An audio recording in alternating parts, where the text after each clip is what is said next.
En matière d'investissement, personne n'arrive à la cheville de Jim Simons. Ni Warren Buffett, ni Stephen Cohen, ni George Soros. Renaissance Technologies, la société de Simons, possède un fonds spéculatif appelé Medallion, qui a généré des rendements annuels moyens de 66% pendant 30 ans. En d'autres termes, si tu avais investi $100 dans Medallion en 1988, 30 ans plus tard, cette somme serait transformée en $400 millions.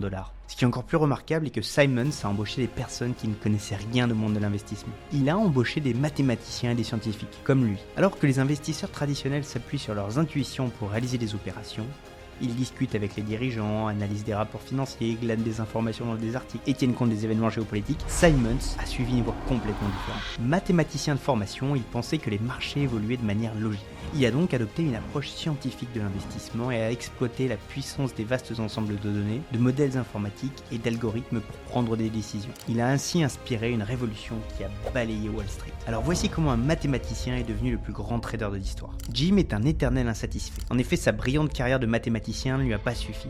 Enseigner au MIT et à Harvard ne lui suffisait plus. Pas plus que de travailler pour les services secrets américains à décrypter les codes pendant la guerre froide. Jim a compris très tôt que l'argent c'était le pouvoir, a déclaré son ex-femme. Et enfant unique, il a grandi à Brookline, dans le Massachusetts, près de Boston. Son médecin de famille l'encourage à envisager une carrière dans la médecine en lui disant « En tant que jeune juif brillant, tu deviendras médecin ». Mais lorsque Simons lui a fait part de sa passion pour les mathématiques, le médecin lui a répondu qu'il ne gagnera pas d'argent en pratiquant cette profession. Simons a toujours voulu être riche. Lorsqu'il a été licencié de son poste de décrypteur pour avoir protesté contre la guerre du Vietnam, il a voulu rejoindre une banque d'investissement. Il avait alors 3 jeunes enfants à charge, dont un fils né avec une maladie rare qui affectait le développement de sa peau, de ses cheveux, de ses os et de ses dents. Il renonce un temps à la finance pour devenir responsable du département de mathématiques de l'université de Stony Brook, sur l'île de Long Island. Il élabora ainsi une théorie mathématique étant à la base des travaux de Microsoft et d'autres grandes entreprises visant à créer des ordinateurs quantiques, relevant les défis hors de portée des systèmes actuels, y compris dans le domaine de l'intelligence artificielle. Alors que sa vie professionnelle décolle, sa vie personnelle en pâtit. Il s'est marié tôt à sa première femme et s'en sépara lorsqu'elle décida d'entamer un doctorat à Berkeley. Quelques années plus tard, l'envie persistante de Simons le pousse à s'aventurer en finance en créant sa propre société d'investissement. Ses proches, pensant qu'il commettait une grave erreur, tentèrent de l'en dissuader en lui disant qu'il gâchait son talent. Mais Simons a toujours été anticonformiste, comme en témoignent des petits gestes tels que de ne pas porter de chaussettes parce qu'elle prenait trop de temps en fil. À l'âge de 40 ans, il quitte donc son poste à Stony Brook pour ouvrir un petit bureau dans un centre commercial situé en face d'une gare près de l'université. C'est ainsi que Renaissance Technologies a vu le jour en 1978. À l'époque, la société s'appelait Moneymetrics, un jeu de mots sur l'argent, money, et l'économétrie, c'est-à-dire l'application des statistiques et des mathématiques à l'étude des données économiques. Tout comme il avait déchiffré les codes de l'ennemi pendant la guerre froide, il cherchait à décoder le marché. Renaissance a commencé par négocier des devises, des matières premières et des obligations. Ils évitaient les actions en raison de leur complexité. Comprends-le, il y en a tellement et que chaque action est influencée par des circonstances uniques à l'entreprise qu'il est difficile d'établir une récurrence. Simons a imaginé un algorithme de trading ne nécessitant aucune intervention humaine. Prenons un exemple. Imagine vouloir connaître le temps qu'il fera demain. Tu transmets à un ordinateur les informations dont tu disposes sur les températures et les taux d'humidité. Le modèle informatique traite les informations pour prédire les conditions météorologiques de demain. L'algorithme te conseille alors de te munir ou non d'un parapluie. Transposé à la finance quantitative, les données météorologiques deviennent des données financières, telles que les prix des actions et les volumes de transactions. Les prévisions météorologiques sont devenues des prévisions de marché. Et le conseil sur la façon de s'habiller se traduit par une décision d'achat et de vente. En revanche, un investisseur traditionnel pourrait essayer de prédire la météo ou les marchés financiers en se basant sur des indices subtils de son environnement, qu'il parvient à relever grâce à son ancienneté dans le domaine. Chose que les ordinateurs des années 80 n'étaient pas en mesure de faire. Aussi, à ses débuts, Renaissance s'est donc appuyé sur des modèles mathématiques ainsi que sur l'intuition humaine pour négocier, ce qui s'est avéré problématique. Léonard Bohm, un des employés, aimait acheter à bas prix mais restait souvent trop longtemps sur ses positions.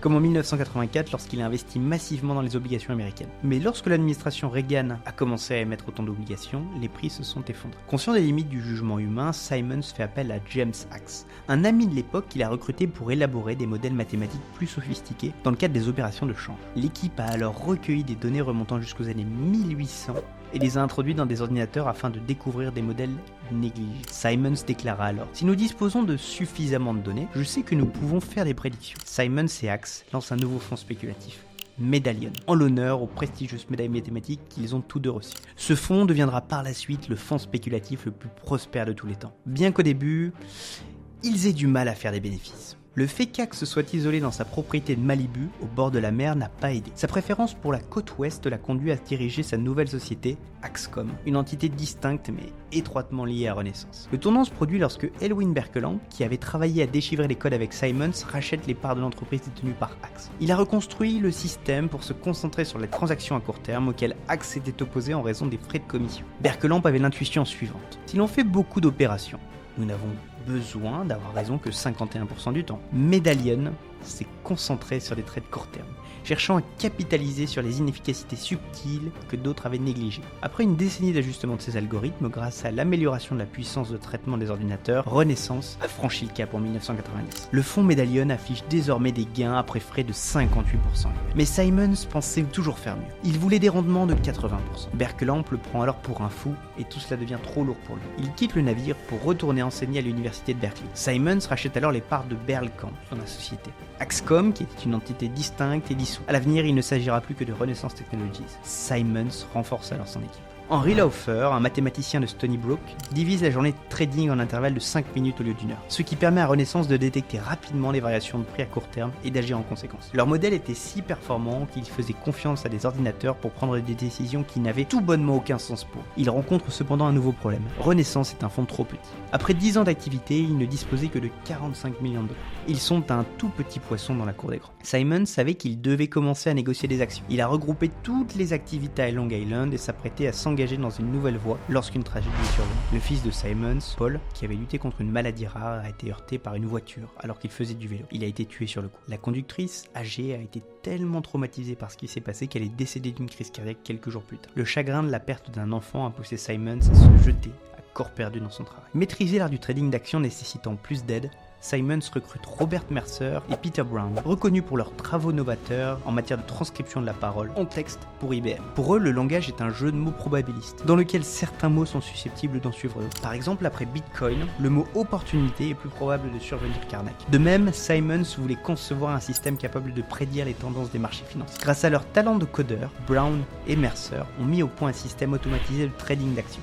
Introduit en 1995 et comportant un demi-million de lignes de code contre des dizaines de milliers pour l'ancien système. Une fois que Mercer et Brown ont maîtrisé les actions, le fonds Medallion a décollé. En 2020, il a réalisé un rendement étonnant de 98,5% après déduction de frais, même en pleine bulle internet, démontrant ainsi la capacité de Renaissance à tirer parti des inefficacités. Les employés de Medallion peuvent investir dans la structure. D'ailleurs, l'investissement n'est accessible qu'à eux, car il est plafonné à 10 milliards de dollars. En fait, au fur et à mesure de sa croissance, Medallion a fermé ses portes aux investisseurs extérieurs pour qu'en 2003, il ne soit plus accessible qu'aux employés. La manière dont Renaissance est parvenue à obtenir des résultats stupéfiants reste secrète, car les employés sont liés par des accords de confidentialité, ce qui leur permet de ne rien dire sur le code et les algorithmes utilisés par Renaissance. De nombreuses entreprises de Wall Street tentent de déchiffrer le code de Renaissance. JP Morgan Chase oblige les nouveaux banquiers d'affaires et les gestionnaires à apprendre le développement. Les rendements du fonds sont tellement élevés qu'ils facturent des frais de performance de 44% à leurs clients.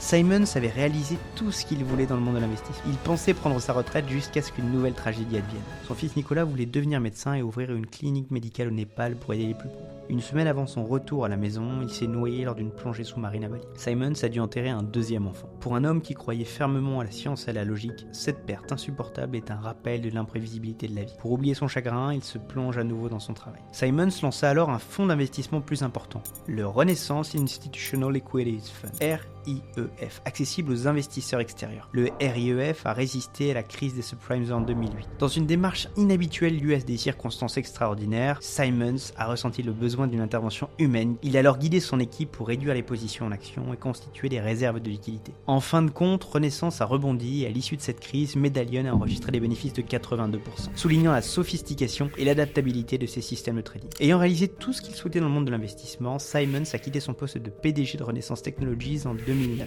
cédant les rênes à Brown et Mercer. Tout au long de sa carrière, Simons s'est fait discret par rapport à certains de ses homologues. Pourtant, les projecteurs se sont récemment braqués sur Renaissance en raison de son nouveau directeur général, Robert Mercer. Ce dernier se méfie du gouvernement, désapprouve les Clinton et doute que l'homme soit la cause première du changement climatique. Il est devenu l'un des principaux soutiens de la campagne de Trump en 2016, estimant que seul un outsider pouvait remporter l'élection. D'un autre côté, Simons était un fervent partisan de la campagne d'Hillary Clinton. Et malgré leurs divergences politiques, Simons estimait que Mercer ne devait pas être licencié pour ses actions politiques. Mais ensuite, cela a commencé à avoir des répercussions sur les affaires. Un programmeur de Renaissance, ayant été horrifié par l'élection de Donald Trump, a fait part au Wall Street Journal de ses inquiétudes quant à l'implication de Mercer. Les investisseurs ont partagé les mêmes inquiétudes. La goutte qui a fait déborder le vase, c'est quand un fonds de pension américain a retiré 32 millions de dollars de Renaissance. L'entreprise craignait alors un exode massif. Simmons a suggéré à Mercer de se retirer. En novembre 2017, Mercer, triste et blessé, s'y résignait. Quant à Simmons, avec une fortune personnelle de 27 milliards de dollars, il put couler des jours paisibles. Sa richesse sert désormais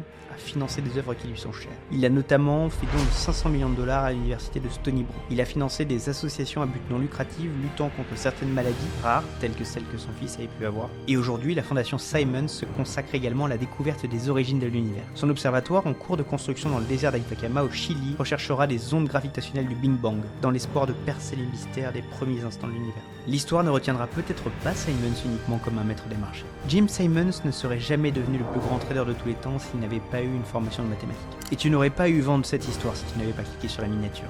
N'hésite pas à me faire savoir si tu as aimé cette vidéo en aimant et en t'abonnant. Tu peux également me donner des idées d'amélioration dans l'espace commentaire ou me dire les sujets que tu aimerais que je traite prochainement. Mais n'oublie jamais que c'est nous, la nouvelle bourgeoisie. Salut Jim Simmons.